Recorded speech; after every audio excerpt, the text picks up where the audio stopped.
Hello, fans of Conor and the Crossworlds.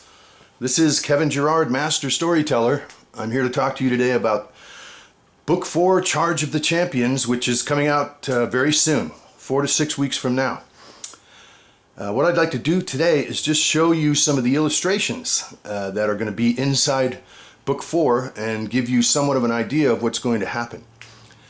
The first illustration that we're looking at right now is Conor being rescued from the Cell of Shadows. Remember, in the end of the third book, Conor was taken captive and they put him in this pitch black cell, and he's in there for over a year, and a seeker had been looking for him all this time, and he finally found the cell, and he attaches a corridor on the wall of the cell, and as you can see, it's like this great battle between light and darkness. Conor's at the end of the cell, shielding his eyes and his ears because the battle is just so amazing. The next picture is another cell. This one is called the Cell of Crystals, and Janine was also taken captive at the end of Book 3, and Sifra took her to his laboratory and put her in this, it's like a torture chamber, because the Cell of Crystals is completely transparent. She can't see the walls or the floor, and sometimes the floor shifts around, so she has the impression that she might fall out of it. Just like that. And she's dangling over a giant chasm with hundreds of other prisoners. So the next picture we have here is Conor's first journey in Book 4, where he has to go and find the champions, because they too were captured in Book 3, and they were sent to a planet on the farthest reach of the Crossworlds, and they devise a plan where Conor is going to go back in time and find the cats in their natural environment. So here he's in the savannah in Africa, and he's looking for Iha, and as you can see, he's just about found him. This is Iha's brother, and Conor has parted some tall reed grass, and he's looking eye to eye with Iha's brother. And you can imagine what happens next.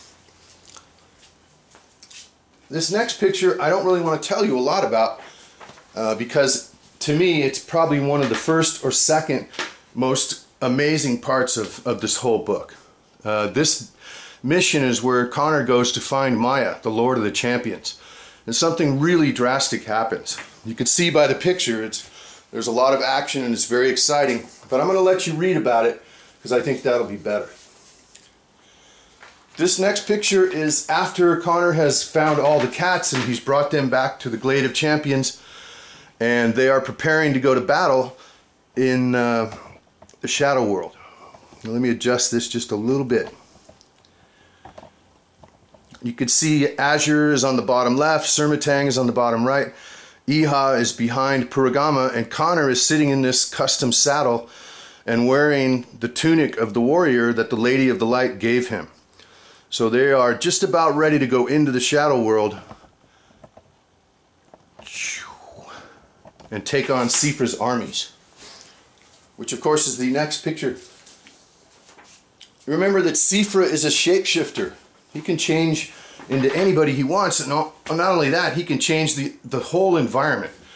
So in the first part of the battle, the champions and Conor are battling these slayers, 500,000 slayers, and it's not going too well for the slayers, so Sifra changes the whole environment and changes the way the slayers can attack. And this is Conor looking up into the sky and watching this happen.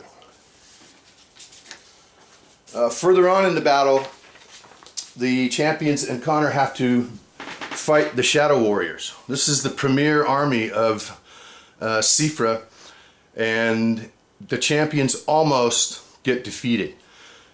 Iha, you can see in this picture, is lying on the ground. He's already been hit by the Shadow Warrior's weapon. Therian decides to save him because he sees another blast coming. He jumps right on top of him and shields him from the energy blast. So he takes it, 100% of the blast. But that's what you do when you're in a fighting group. You protect each other. And this last picture is after all of the battles in the Shadow World are over, and Maya is back at the realm of the creators, and he's talking with the Lady of the Light. She's sitting to the left on a little pile of rocks, And she has her hat in her hands, but I'm not going to tell you why, because that's another very, very important part of this book. And you'll enjoy it when you read about it. The last thing I want to do today is read a little bit of the end of book 4, because I have told you or hinted at the fact when I come visit your schools that Conor really isn't who he thinks he is or you think he is. He is just an average kid from California. But there's a reason why he got called to the Crossworlds. I'm just going to read a little bit and give you a tiny little taste of it. Hopefully I'm centered. "Step forward," said the Lord of all life to Conor and Janine. "We realize that both of you have given of yourselves to a great extent. We wish to repay you in whatever way you wish. Tell us, Conor, Janine, is there anything we can give you in return?" Janine looked at Conor and smiled. She looked back to the Lord of all life and gave their request. "If you please, we wish to return home, back to our families and our community. We appreciate all the wonderful friends we've made here, but home is where we belong." "Let it be done," declared the Lord of all life. "My lady, will you see to their transport?" "I will be pleased to accompany them, my lord," replied the lady. She directed Conor and Janine to the portal and had them turn and bow one last time to the Council of Seven before leaving. The three of them passed through her lord's corridor, entering the realm of the creators once again. At the bottom of a small hill waited Therian, Iha, Surmatang, Purugama, and Maya.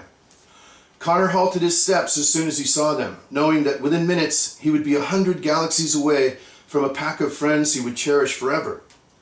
He accepted Janine's hand, following her down the hill toward the big cats.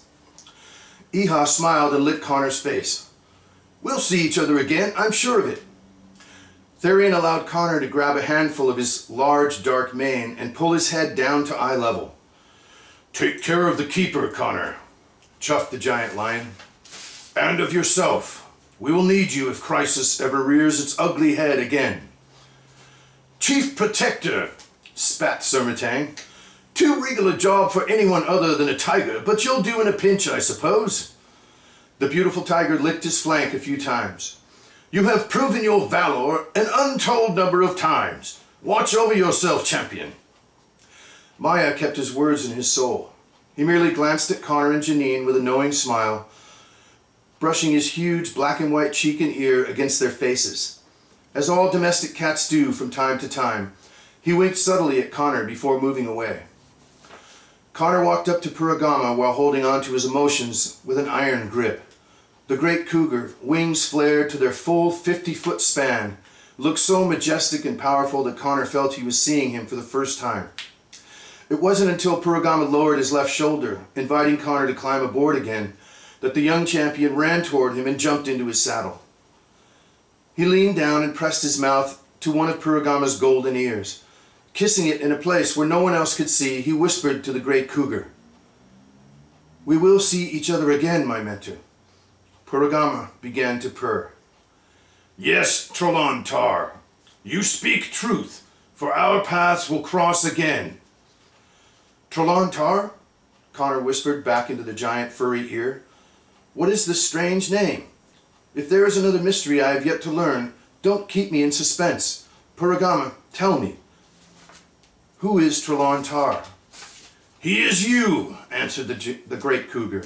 "Or rather, you are he, reborn after countless millennia. You will learn more as your life progresses. Now off with you, and not a word to the lady. She would skin me alive if she knew I breathed a word of this to you." So there you have it. Conor, Trollan Tar. You'll find out a little bit about this relationship in the 4th book, and you'll know all about it in the 5th book. So I hope you enjoy it, and I hope there's more videos and more fun, and I hope to see all of you back at your schools again this fall. Take care.